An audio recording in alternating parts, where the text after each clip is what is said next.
Do you think prostitution should be legal? It's got to be safe, and sadly, Birmingham had quite a bad prostitution problem. Now, I was working in custody back then, so they used to come in quite often to me. A lot of them were being pimped out, and they were all on heroin and crack. That's not a good setting, do you know what I mean? They don't want to do that. But then when we talk about escort, people that are doing that by choice, you know, they're not funding a habit, you know, there's no drugs involved or alcohol. As long as you're adding to society and not draining society, if you're doing fuck all, you can fuck off, in my opinion. I think so many people now are very upset and depressed because they're working a job they don't like, getting stuck in traffic for an hour to 2 hours a day on the commute, and then they get home, they're too fucked to do anything. They're eating shit food because they've no time to prepare something. You're doing overtime, you're doing shifts, you're doing all this, you're absolutely breaking your back for the organisation. They can give everything they are and everything they have to that company. But as soon as they leave, somebody else is going to be sat in that chair. We seem to believe that our jobs and companies value us much more than they actually do. And as a result of that, we sacrifice our own happiness and well-being to please this company who can replace you in a heartbeat. Hayley Owens, the star, the creator, and the host of Spin Justice. How the devil are you today? There you are, just get your badge in there. Get the We'll badge put all in. your show links and everything else in the description of this anyway. But yeah, there's nothing wrong with a bit of covert advertising. I do it quite frequently, as this book is just there in the background. But yeah, I can vouch for it myself. I've been on your podcast before, Spin Justice. I've watched quite a few episodes of yours now. I think it's absolutely fucking brilliant. And you yourself, meeting you in person, you're absolutely lovely. And your dog is beautiful as well. And I'm sure we'll see the dog. Yeah, I was going to say, I'm sure we'll see the dog pop in and out as we talk. But go on, talk to me about Spin Justice then. What's the meaning behind Spin Justice? So basically, you know, we've talked about it before, but I worked for West Midlands Police for 20 years. Towards the end, especially probably in the last 5 years, I was getting proper racked off with the injustices. The criminal justice system in general, it's broken, the system's broken, and I just thought, right, I want to talk about this. I really got into listening to podcasts in lockdown. And I started off listening to, have you ever listened to Parenting Hell? No, I haven't. Right, well, at the time, it was called Lockdown Parenting Hell. And it's Rob Beckett and Josh Widdicombe. And they did this Lockdown Parenting Hell podcast because obviously everyone was homeschooling and all that. And when I started listening to it, I thought, oh, this is wicked. Like, it's just a chat. It's just, you know, a lot of the time it's just a conversation about nothing in particular, go off on several tangents. So I thought, oh, podcasting's like a bit of me. Anyway, I was annoyed with the injustices. And while I was still working for the police, I thought, I really want to start talking about the injustices. But, mate, how depressing is it if you just talk about injustice all the time? Mm-hmm. So I thought, I don't know what to do about this. Anyway, I ended up leaving in 2022. And I thought, I really do want to talk about it, but I need to sort of give it a lot more thought. So I originally wanted to call it The Injustice of It All. And I don't know what it was. It just kept getting put on the back burner. In the meantime, I started teaching spin, you know, indoor cycling. And I was doing my thing with that and getting my little business off the ground there. So that was fine. And then one day, because of me teaching spin, I don't know why, but the word Spin Justice just came to me. And I thought, you know what? This is going to open up the topics a lot more because we're not just going to be able to talk about injustice. We're going to be able to bring a light-hearted aspect to it and talk about health and fitness and the injustices in the world and everything in between. Mm-hmm. So that's what happened. I just came up with that name, hung on to it, got someone I came up with a logo, which is obviously the spin bike with the scales, and just got someone to design it for me and just went from there. And then, honest to God, there's been no theme. I am the most random person ever. So it'll be, one week we'll be talking about addiction. The next week we'll have a couple of comedians on. Then we'll be talking about male porn stars. So that's another one. Exactly. So there's no theme to it. But what we do have with every episode is a Spin Justice of the week. But we can make it as light-hearted or as, you know, major really as the guest wants to. Some weeks my spin justice of the week will be like, fucking hell, I had one lie-in this week and it was interrupted, or do you know what I mean? And then but the next week it could be something quite harsh and important. So that's basically it. I'm enjoying it, to be honest. It's great. I mean, like I said, I mean, I enjoy listening to it. I've listened to quite a few episodes now. Quite enjoy it, and also being on the podcast as well has given me a new kind of love for it, which is great. And of course, speaking to you, I've been on yours, you've been on my Jobs Foot podcast, and now obviously we're having this chat just to get more into everything what you said.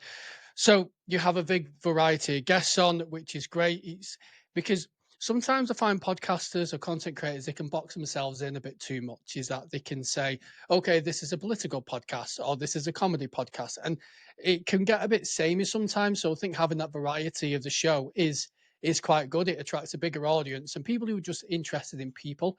And I think that's what a lot of it is we are very disconnected these days with the people around us. So I think a podcast is another way of getting closer to people, even through the medium of like listening to something and listening to people's stories.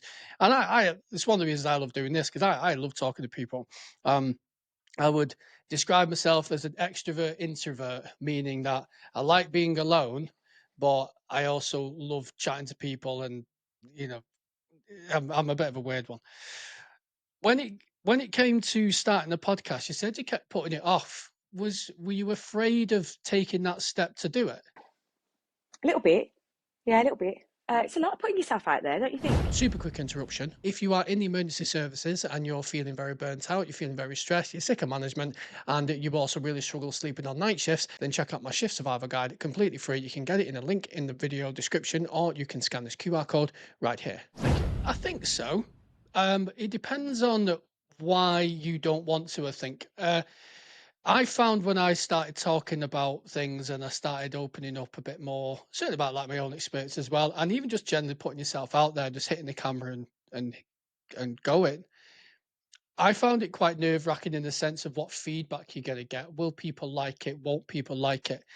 But I, the more you do it, the more you realize you're going to get shit, regardless of whether, like, for example, Mr. Beast. Mr. Beast cured, I think, 100 people's blindness. He invested money into a video, he cured 100 people's blindness, and he got shit for it. So somebody who's doing a philanthropic thing and saving people's sight and making people recover from blindness get shit, then I'm going to get shit. You're going to get shit. Everyone's going to get shit. So there's a lot to be said though of I think there's a lot of people out there who they are afraid of feedback, or they're afraid of getting criticized over something, and they see that criticism as a direct reflection on them. And you can view criticism in a few ways, I always find, because certainly when I've wrote books and I've published them, people love to have an opinion, and those opinions can be valuable, but they can also be quite nasty as well. So if you're getting regular feedback saying your camera quality is terrible or you go off on too many tangents, you should probably listen to that, because that can be good feedback. If it's just feedback of you're an arsehole, right, well, you're just being a dickhead then, aren't you? So why am I going to even listen to that? So it's how you take feedback as well. But the only way you learn that is by actually putting yourself out there in order to get that feedback. And I think a lot of people they're nervous about taking that step of doing something. It doesn't have to be a podcast or something creatively. It can be starting a new skill. It can be setting up a new business. There was Alex Hormozy actually who said, and I really like Alex Hormozy, but he said one day the the people who will judge you will one day die, and no one will give a fuck anyway. So just do the thing. It's like brutal advice, but I like it. So what? So have you noticed a bit of a personality change or a change in your outlook with since before you started the podcast and now you're now doing it with you to putting yourself out there more? Yeah, but for the better. Like I Yeah. feel as though there was me putting it on the back burner and me going, oh, do you know, I'm a bit scared to take that leap, but I really want to do it. And I think about it every single day. And I think when you think about something every single day, you've got to do it. Yeah. And it wasn't, it's not like it's doing something that could be beneficial for people. All we're doing is talking. Do you know what I mean? It's not like we're doing anything like massively out there. So once I made that leap, I I mean, listen, I've never really given a fuck anyway about what people think, but I think I've probably gone way more that way. Like, to the point of like, even how I look. I don't ever think, because I've don't know about you, if you've had guests on yours, that'll go, oh, can you change the thumbnail on that because I don't like the way I look, or can you do this, can you do that? And I actually don't give a shit. Like, if I look like I've got my eyes half closed or my mouth wide open, I don't care. Like, I actually don't care. You know, you just think, oh, do you know what? What's important to me? My kids have seen me looking the worst I've ever been, and they still love me. Right. And Well, the there we go. people, yeah, and the people around me, my close friends and family, are exactly the same. So if there's a bit of a post out there with me looking a bit shit, because I think everyone will have that little bit of, you know, ego in them, that'll think, oh God, I don't look the best in that, or whatever. There's things like that, but I actually feel like I've gone so much the other way that I actually don't care. I think there's a lot of people who stop doing something or don't pursue something because they think that people care more than they actually do. When you realize people are actually quite self-centered, and they don't give a shit about you as much as you think. So, for example, you use the example of a thumbnail. All right, my mouth's a little bit open on that. I look, no one's bothered. No one's going to look at you and go, "Oh my God, look at that person's face." They're going to look at the entire picture. They're going to look at what the message of the thumbnail says. They're going to look at the packaging. They're going to look at the video, the title. No one's looking at whether maybe didn't do your hair quite as perfect as it could have been, or the color grading's a little bit off. No one's asked.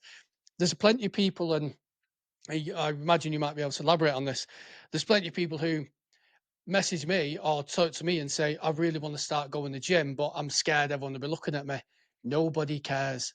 Certainly in a place like the gym, nobody cares. I put my headphones on, and if in between sets, I will dance. I will walk around singing to myself, nodding my head and dancing. No, I've never had anybody go, you're a weirdo. Never had anyone taking photos of me. Nobody cares. People are in their own world doing their own thing when they're in a gym environment.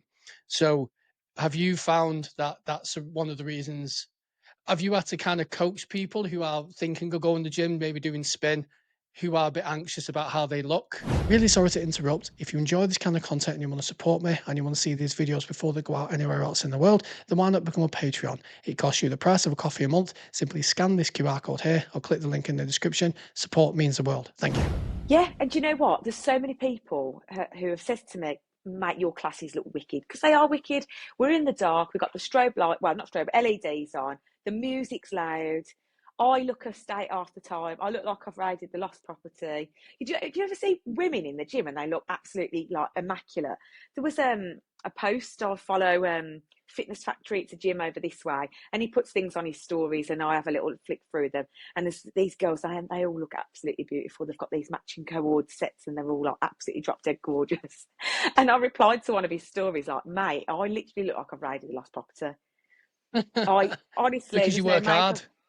But I don't actually give a shit. I think, do you know what? I don't care. I'm thinking about the beats of the music. I'm concentrating. I ain't got time. But so many people say, oh, your classes look wicked, mate, but I haven't got the confidence to come to one. I'm like, what do you mean? I can't get my head around it. Because like you, I've consistently worked out since my youngest was born. So he's 13. And so for the last 13 years, I've been very consistent with my exercise. I was hit and miss before that. But back then, I don't know if you remember this. Do you remember Insanity? Yeah, God, Do you remember yeah. it? I did that. Yeah. Never So finished it, but did it. I did. It's like a 60-day thing, and Yeah. he was in a bouncer, a baby bouncer.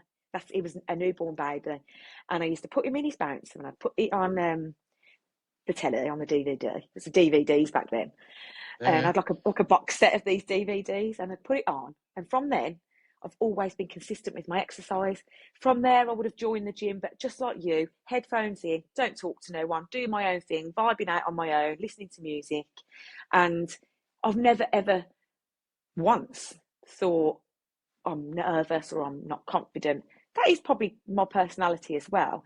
But if you saw someone in the gym, now let's just say reasons that people might be unconfident, if they're massively overweight or I don't know, let's just use that as an example. If I saw someone in the gym that was 20, 30 stone, whatever, the first thing I would think is, fair fucking play.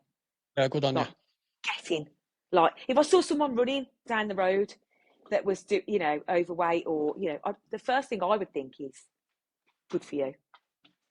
I'd never, ever think critically of that person. So those people that are thinking, I really want to do these things, but I'm not confident, take something from that, because the first step is going. Because once you're in your routine, mate, you know as well as I do, you get there, you do your thing, you go home, and then slowly you start seeing, your body change or whatever it might be, your mental health will change.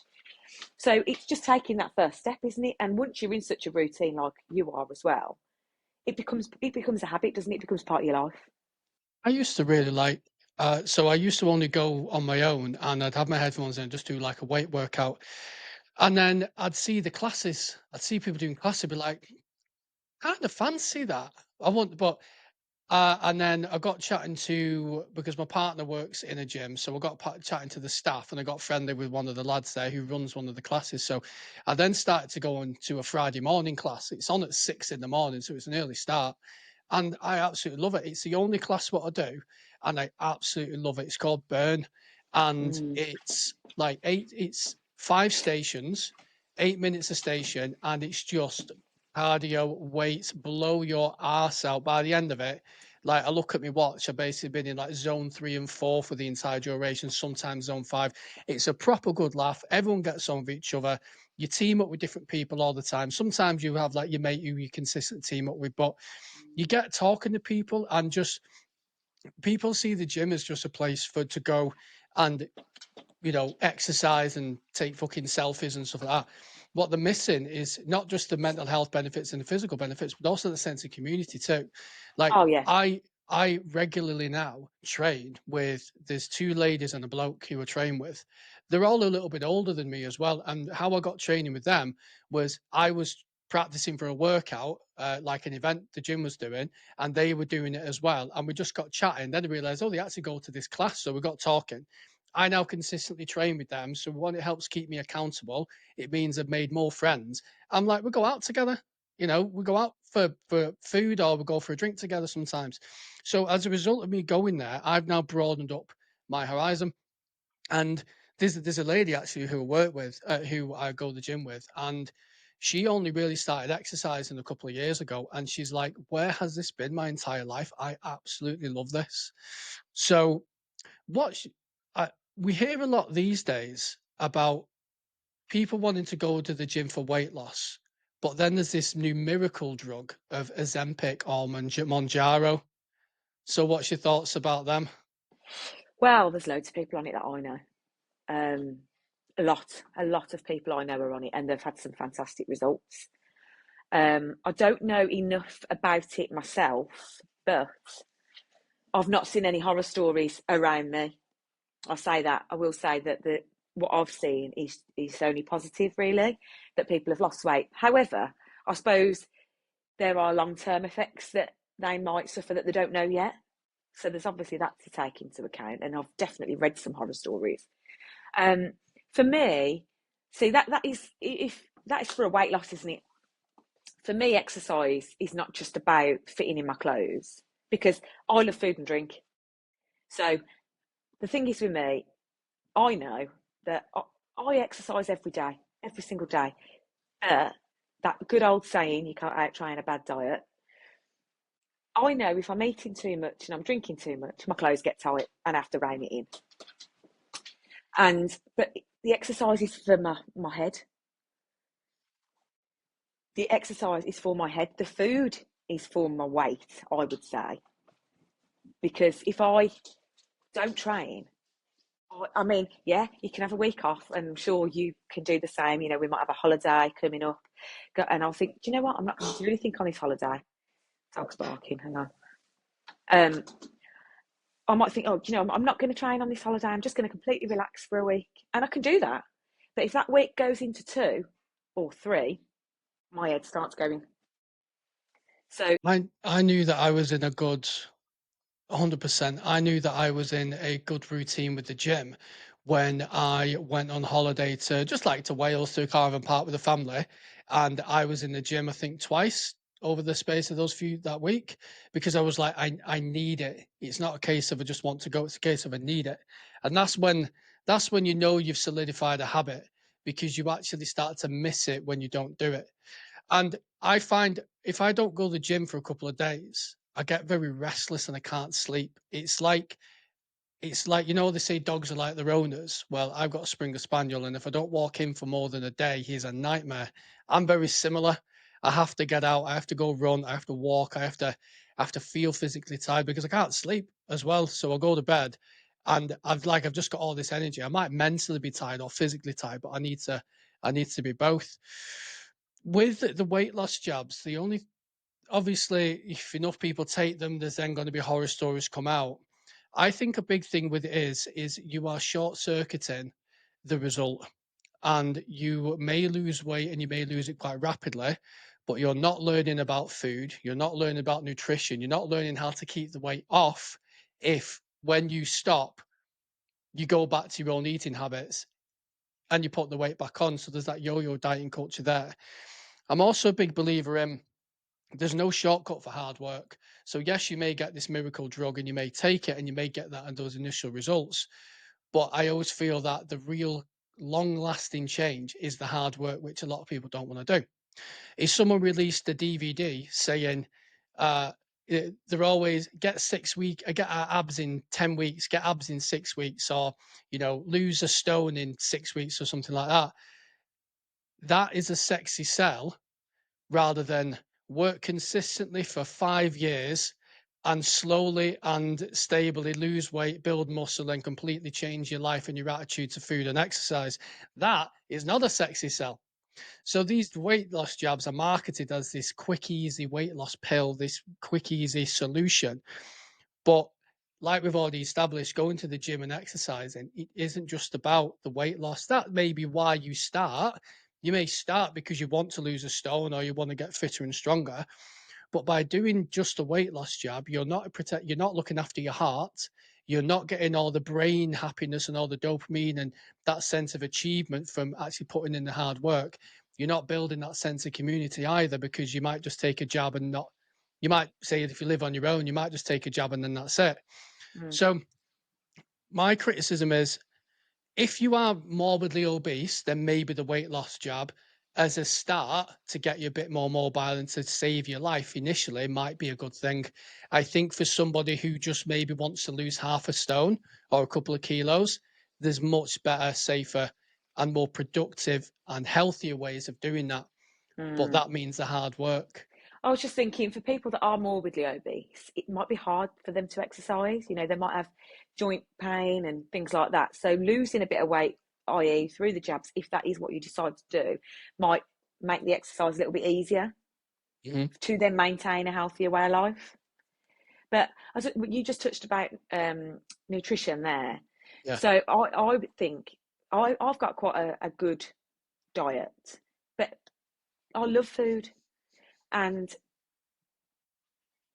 but if I was to eat shit all the time, I'd feel shit. And Yeah. Yeah. I'd be able to recognise that in myself. If you've ever been on like an all inclusive holiday for a week or two and just ate shit, and by the end of it, you're just craving veg.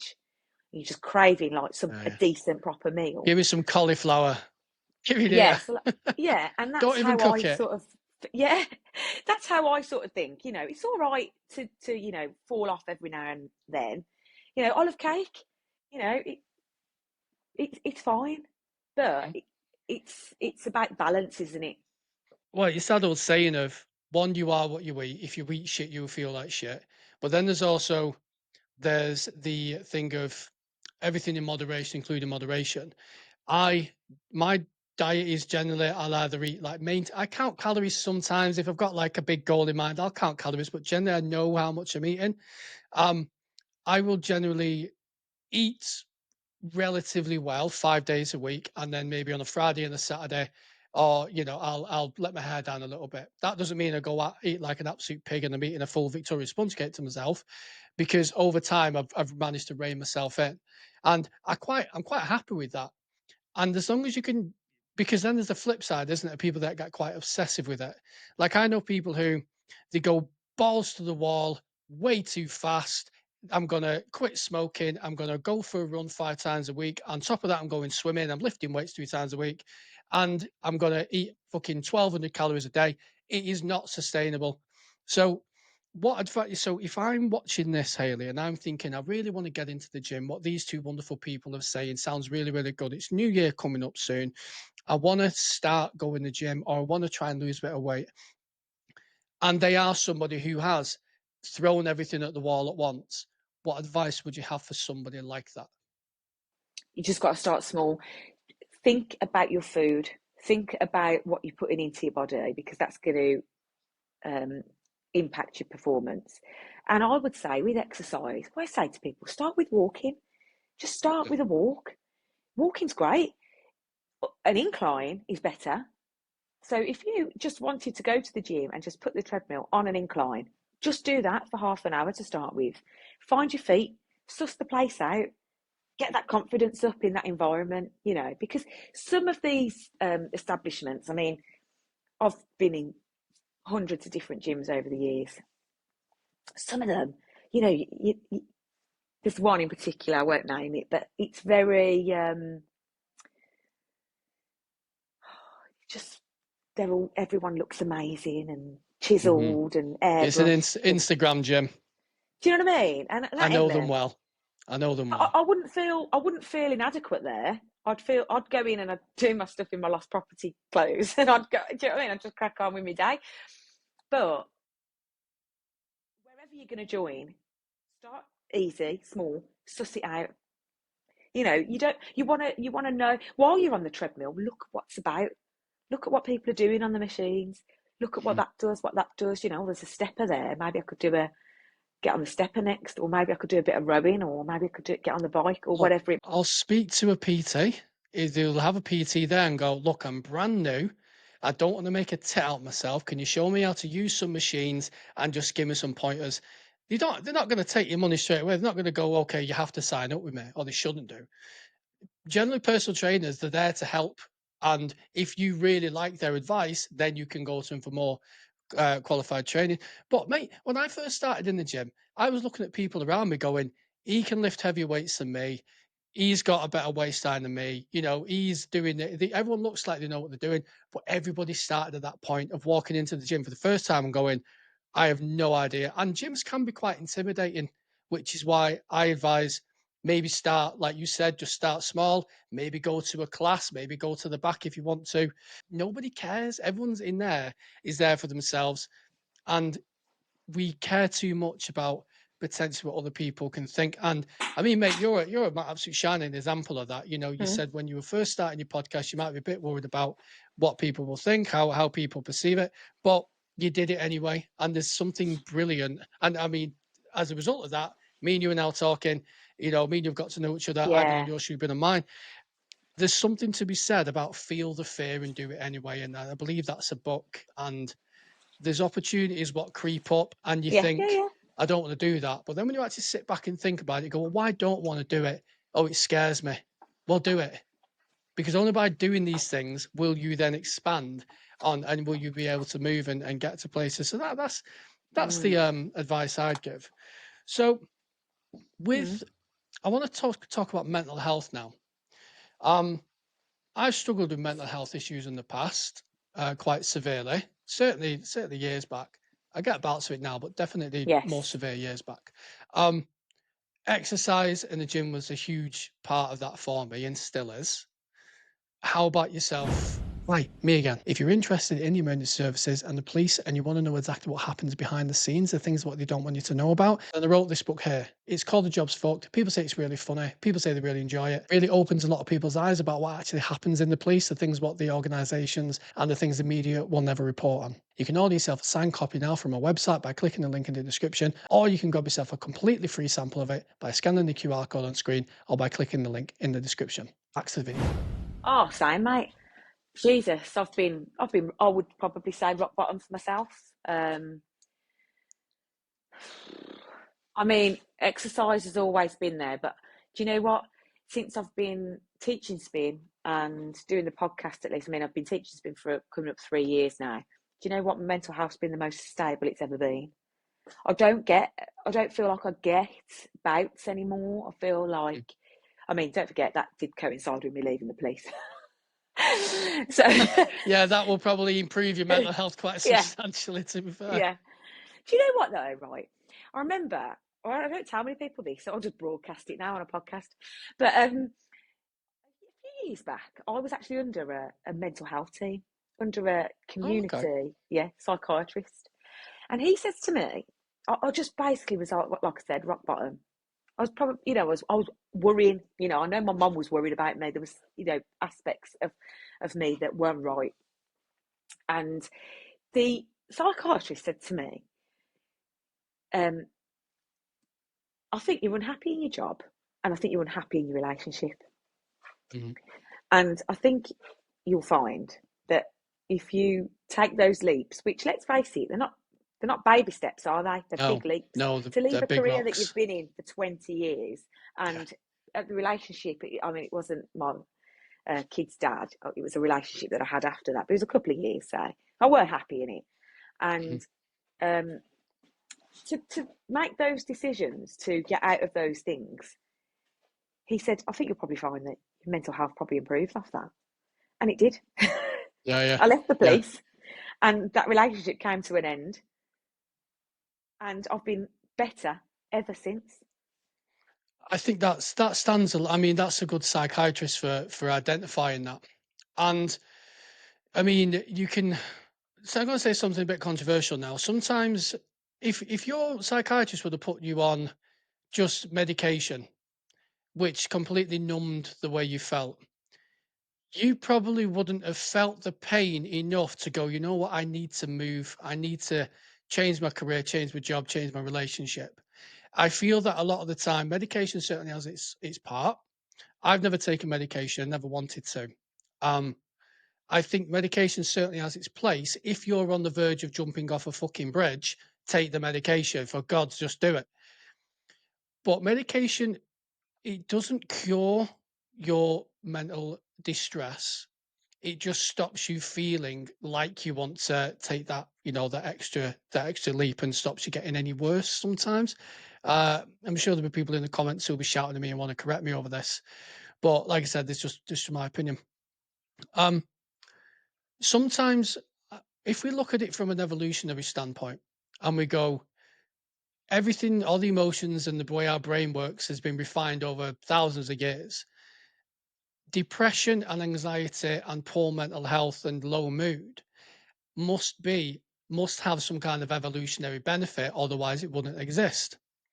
That evolutionary benefit, I feel, is it's your brain's and body's way of telling you that something's wrong.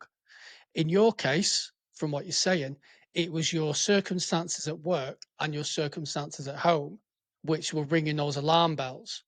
If you'd have numbed that to the point where you couldn't feel it anymore, you wouldn't have left that relationship, or you may have done, but a lot later, and you possibly wouldn't have changed your job either. So our brains and body need to feel pain. They have to do that grieving as a way of recognizing what is going wrong in our lives and a way of healing. Like I said, medication does have its place, but I feel there's a lot of people that are medicated because they don't want to feel the pain, which I understand. I'm not judging people for taking medication at all. But I feel that if medication was less readily available and more doctors and psychiatrists would have that frank conversation with somebody and say, it's probably because you have a really poor self-image of yourself due to X, Y, and Z, or your relationship isn't working, or you have suffered so much trauma in your childhood, which is now coming through, or you're unhappy with your work. I think so many people now are very upset and depressed because they know they're working a job they don't like. They're working 8 to 9 hours a day doing something they don't find meaningful. They're getting stuck in traffic for an hour to 2 hours a day on the commute, and then they get home. They're too fucked to do anything. They don't want to go to the gym because they just don't have the energy. they're eating shit food because they've no time to prepare something, and they go to bed, scroll on the phone for that little bit of joy and release in their lives, and then as a result of it, they get a bad sleep, and then you wake up and it's just a vicious cycle. I think if people, I think there's a book by a guy called Johan Hari, and it's called Lost Connections. I think it's absolutely fucking brilliant, brilliant book. I actually messaged him and I said I really enjoyed your book, and he replied. He said, "Oh, thanks." I was like, "Oh my god, that's amazing." So, and he talks about in that a lot of mental health issues now, a lot of depression. He doesn't believe it's because 50 million people or even more worldwide have been born with a faulty brain all of a sudden. In context and correlation with people just growing more and more unhappy with the life circumstances in general due to work, etc. Like I speak to people, a lot of people in the police, and emergency services, and just people messing me in general, and they say, "I'm on antidepressants at work. I'm deeply unhappy in work," and I say to them, "Well, you're doing overtime, you're doing shifts, you're doing all this, you're absolutely breaking your back for the organization, and not just the police in general, but like organizations and companies in general. People find that they can give everything they are and everything they have to that company, but as soon as they leave, somebody else is going to be sat in that chair. We seem to believe that our jobs and companies value us much more than they actually do, and as a result of that, we sacrifice our own happiness and well-being to please this company who can replace you in a heartbeat. So when it comes to the role of medication, do you think, well, what's your thoughts on it first? If you need it, take it, but you've got to help yourself as well. So if you know you're deeply unhappy at work, you're a grown adult that can do something about it. I've got mates that are still in the police and I hate it, hate it. And obviously I've only been out, 3 years? And I say, mate, like there's a big wide world out here. Like you wouldn't believe the opportunities there are. Get on LinkedIn, get yourself open to work, things like that. You can create your own destiny. I'm very much a big believer in that. So if you need it, if you need the meds, have it, whatever. But you've also got to help yourself. And do you know what? I always say to people, even friends of mine that are going through hard times, whatever, bring it back to basics. We need sleep, good food, exercise, connections with human beings. Because, like you, a bit like you, you're saying you're an extrovert, introvert. I'm the same. Like, I like speaking to people, and because I'm teaching every day on the bike, that's my human connection. I'm there, I'm talking to people before and after the class, as well as teaching them during the class. Plus, I'm getting my medication through, my exercise, doing that. But we need that. We actually do need it. We need to have human connection. But if you take it back to basics and think of those things: sleep, good food, exercise, connection, human connection. Restrict alcohol, if you can, because I suppose it all comes down to the food and the balanced diet. Well, I used to drink, just to interject there, just on about sleep. I used to drink maybe 2, 3 times a week, just a couple of beers in the evening, watching TV. Um, And I found when I slept, when I had a drink, even if I just had one bottle of beer, my sleep was awful. I woke up not feeling rested. So I've knocked that on the head recently, and the difference is night and day. So much better restful sleep, much more vivid dreams as well. Yeah, well, it's funny because I've had like a decade's worth of therapy. I haven't had any in the last few years, but I've had a good 10 years worth of therapy on and off, on and off. And at one particular point, my sleep was really affected. It's not these days, but I know now I've got the tools to deal with things because I've had so much therapy. But with the sleep, at that particular point in the therapy, we did sleep diaries. So you get like a 2 week diary, say, and you had to note down what you did and that day, and then grade your sleep on how well you slept, how much sleep you got, and things like that. And when you look back on the diary, you'll see a pattern. So it'd be like, well, why didn't I sleep well that day? Oh, well, that day I had a drink and ate really late, for example. The next day, I slept really well that night. What did I do that day? Well, I exercised and then I had a bath. Do you know what I mean? These things, you'll think that it's quite minor, but when you zoom out and like focus, and look at it in perspective, you'll see that it does work. So I think on the sleep, I mean, mate, I could sleep anywhere now. I sleep on a washing line. And I think the older I've got, I'm only 40, but I can nap. Yeah. Now I could nap. Fucking love a nap. I know. I'm actually napping right now. That's how good I've gotten at it. My mates say to me, "Oh God, you and your naps." Sleep cannot be understated. Sleep is, again, it's one of the basic things. Get the right sleep, and it's not the case of going to bed for 7 to 9 hours a night. It's actually the quality of that sleep too, and things. And you find that, I mean, sleep's like a superpower. I had a mint sleep last night. I feel full of energy today. I've gotten loads of shit done. I'm going to go out for a run after I've had a chat with you, and then get back and do some more work. I feel awesome. The day before, I think I just didn't sleep well. I stayed up watching TV too late. I was restless. I didn't go to the gym. I slept like a pile of shit. And the difference in you during the day, like needing a nap and everything else, it's very, very true. So just move back onto the podcast. So you've interviewed all kinds of different people as well. Tell me, is there anybody who you invited on who you had a preconceived idea of what a certain topic was about? And then once you've gotten speaking to them, they've completely changed your mind on as a particular topic. There's been a few, I think. I feel like there's been some that you didn't expect. There's one. I'll go on. PJ Ellis from Big Brother. Oh my God, just love that bloke. He came on, but I mean, this bloke was in Big Brother 20 years ago.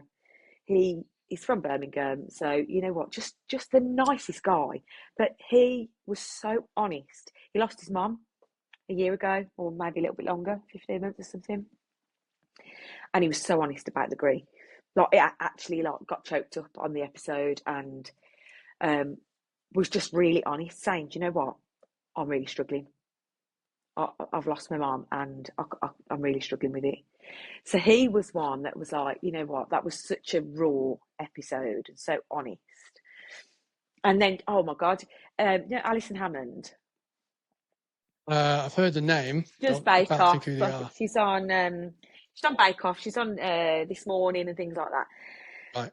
Her son came on, right, and he was 18 at the time. And I thought, he's an 18-year-old lad. Like, I know, I was like at 18. Oh my God, he came on. He's a DJ.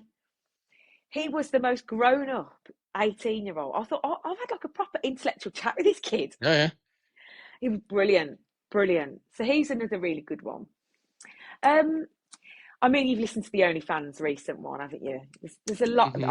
I had a lot of messages about that one. Just tell us about that one. Yeah, he's a straight man that records and films gay content for the gay community. So many questions raised from that, because I had so many messages like, how? And I'm like, I don't know how. As in, will he sleep with other men? Hasn't gone all the way with another man, done everything else. And if you listen to the episode, basically what he says is that once he's done that he's hit his peak then. That's what everyone's going to expect from him. And he's just going to have to keep doing that. So there's a lot around it and stuff. But, I mean, OnlyFans in general. I mean, I didn't realise it had been going as long as it had. He said to me it'd been about 2016. I didn't realise it was that long. Yeah, I've only heard of it in the last, probably year or two. I think it exploded in lockdown because there were plenty of people at home needed money, and they thought, oh, I've got a mobile phone, an internet connection, I can do this. What's your thoughts now about There seems to be a prevalence in young women when they turn 18 starting an OnlyFans straight away. What's your thoughts about that? Do what you want. If you've got to have your head screwed on, ultimately people. It takes all sorts for the world to go round, doesn't it? We can't all be the same. So it's going to happen. Sex sells. It always has, and it always will. Years and years and years and years and years ago, it was selling, and it will still sell in 100 years. So there is always going to be that aspect of a business, if you like. I think we touched upon it before, didn't we? Talked about it a little bit on yours, was it, about Bonnie Blue? I watched that episode that she did recently. I think it was on Channel 4, and my opinion of her increased. I thought she's a businesswoman. Sex sells, and she's got a business model, and she's sticking to it. She gets a lot of abuse, man. Like, how people can hate her so much is beyond me. I'm like, what? Why? That feeds into her business model though. So she creates rage content. So she will look at her comments and she will see the kind of people that give her shit, and she will make content basically berating them. So she says, well, the people who criticize me are fat, overweight, and haven't given their boyfriend a blowjob in 10 years. So they come to me for it. And if I don't like Bonnie Blue and if I feel that she's talking about me, I'm going to go sick and I'm going to make content about it, which then just feeds. It's the Andrew Tate model. You find something controversial and you talk about it, and it will make. I mean, there's also the flip side of it. In that, I think in that documentary, she said she can't go out on her own anymore, and she always needs security around her. It's not a life I would particularly like. I mean, I couldn't, even without doing what she does for money. It's not something. If I couldn't walk down the street without wondering if somebody's coming after me, I'd feel quite worried. I wouldn't really want that, because then there's also security family as well. But I don't know, with the OnlyFans thing, the fact that somebody can just, I'm always worried about people's vulnerabilities as well. Like, I'd like to think in a professional adult industry, they would check to make sure that, for want of a better phrase, you're all there in the head. You know that you can what you're doing. You're able to really truly provide consent. If you can just stick on a mobile phone and record yourself doing God knows what on a tripod and send it out for the world to see, the internet's forever. There's no going back from that. And I was gonna say, I think 18 might be a bit young to do that, but then again, 18, you're legally an adult. You can be put in prison, you can get a tattoo, you can vote, you can play the lottery, you can drink, you can. So, yeah, I think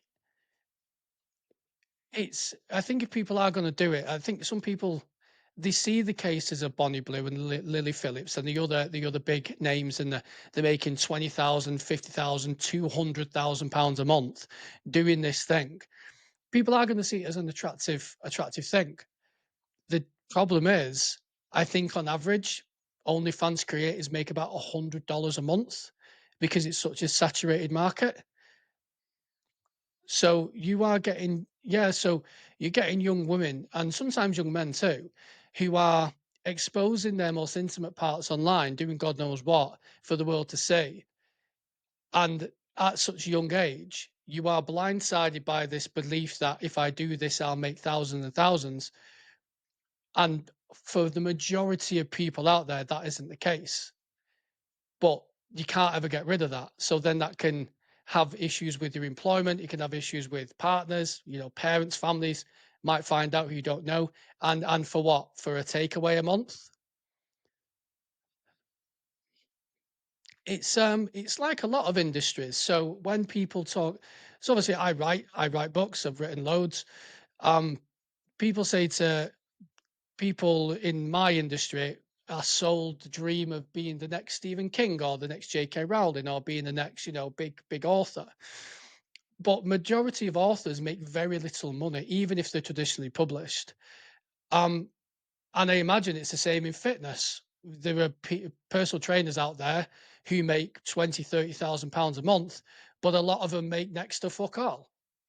So there's extremes in every culture, but the difference between writing a book and being a personal trainer is that it's very different to sex work. And and I know that there are a lot of more conservative views out there who would ban sex work altogether. Personally, I'd say prostitution should be legal. I don't think it should be illegal as long as it's in a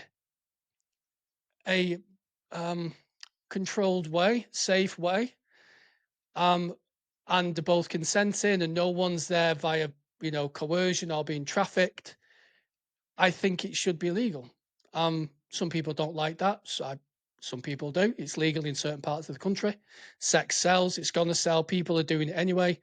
And we find a lot of people who do the illicit prostitution are doing it because they have drug habits or they have adverse childhood experiences. What do you think? Do you think prostitution should be legal? Do you know what? Again, I think it's got to be safe. And sadly, and Birmingham, I mean, do you know what? Back sort of like 2004, around those times, Birmingham had quite a bad prostitution problem. Now, I was working in custody back then, so they used to come in quite often to me. They'd be arrested for loitering for the purposes of prostitution. We had certain like red light areas that they would frequent, but to be honest, a lot of them were being pimped out, and they were all on heroin and crack, and they were just doing it to fund a habit, and they'd have to give half the earnings to a pimp anyway. That's not a good setting. Do you know what I mean? They don't want to do that. But then when we talk about escorts and the hotels and the high end stuff, people that are doing that by choice, they're not funding a habit. They've got quite nice lifestyles. I think do what you want. If you're going to be, if you're going to advertise yourself on an escort agency website, whatever, and you're going out for a meal with a client, yet potentially there might be sex involved, but it's all consensual. There's no drugs involved or alcohol. Then I personally don't see a problem with that. That's down to you. You're a consenting adult. Like you said, there's always going to be people against it, but why are you against it? Like, if they're not hurting you directly, then what's the problem? I Horses for always courses. think I'm a bit of a mix. I'm quite liberal, to be fair. Some of my views, what I have, are quite liberal. I'm also quite conservative on other views. So my kind of opinion, general opinion, is if you're a consenting adult, you're not hurting anyone, and you're not, causing harm to any other people. Do what the fuck you like. Exactly. As long as it's not like it's not also harming you, and you don't know the ramifications of what you're potentially going to do to yourself. Like, I mean, you might say, oh well, by that mindset, Jay, someone can cut their own leg off. Well, no, That's because a fucking that's extreme, isn't it? I know, yeah, yeah. Well, they're not hurting anyone else. Well, yeah, but they're also cutting their own fucking leg off. So Yeah. you probably can't do that. You probably shouldn't be allowed to do that. But yeah, I think if it's not hurting anyone and it's not like a severe detriment to yourself, then fucking crack on for me. You don't Yeah. don't don't But affect do you me know at what? all. The thing is, as well, we have these opinions, or people have these opinions, or whatever.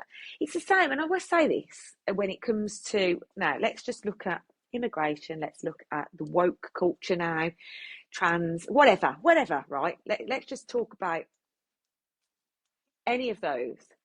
As long as you're bringing something to the party, and by the party I mean society, as long as you're adding to society and not draining the society, and by that, when I say that, I mean, let's talk about someone that's white, British, straight, male, right? If you're The devil. doing, if you're doing fuck all, i.e., you're claiming fucking benefits, you do a drain on society, you can fuck off, in my opinion, because you're bringing nothing. You're bringing nothing to society. Now, versus someone that's come across from a different country or is transgender or whatever, but they're actually bringing something to the table. I'd take them any day of the week over someone that's draining society. Do you know what I mean? So it's for my opinion, it's never really about colour, age, race, religion. None of that matters. It matters what you're bringing to the table. And if you can add to society, you're a value, aren't you? You can find extremes in every subsect of society. So you could point to Islam and say, well, there's terrorism there. Okay, but there's also a great deal of Islamic people and Muslims who contribute to society. You can look at white straight men and say, well, most serial killers are white straight men. Yeah, but the majority of them aren't. You can say with transgender people, there are men who dress up as women for their own sexual fetish and invade women's spaces. Okay, but the majority of them aren't. Now, should that mean that it's a but through news outlets, we only hear the extremes because that's what sells the news. And people have different opinions on that sort of stuff. And like I said, I couldn't give a shit what people do. As long as they're not hurting anyone, then fine. Hayley, been chatting for a little while now. I wish we'd have got onto the topic a little bit earlier because I'd have picked your brains like crazy over it. So we'll just the like culture war stuff and the woke stuff. Pick your brains about it all day. So we'll have to do another one. So Hayley, where can people find you? And what's next for you? So at Spin Justice on Instagram. So like Instagram's my main channel, probably because I haven't got a clue how to work anything else. So Spin Justice on my Instagram is the main one. B31spinjustice@gmail.com is my email, and the YouTube channel at Spin Justice is the main Amazing. three. What's next? I'm having a little break now. I'm having a bit of a break till the new year. I don't really know. I just think, and my brother always says to me, relax. Don't think too much about what's going to happen. Just relax and it'll come to you. It's already mapped out anyway. See what happens. The stars will align. There we go. Hayley, pleasure as always. Everybody go follow Hayley. Make sure you subscribe to his channel. And I will see you all in the next one.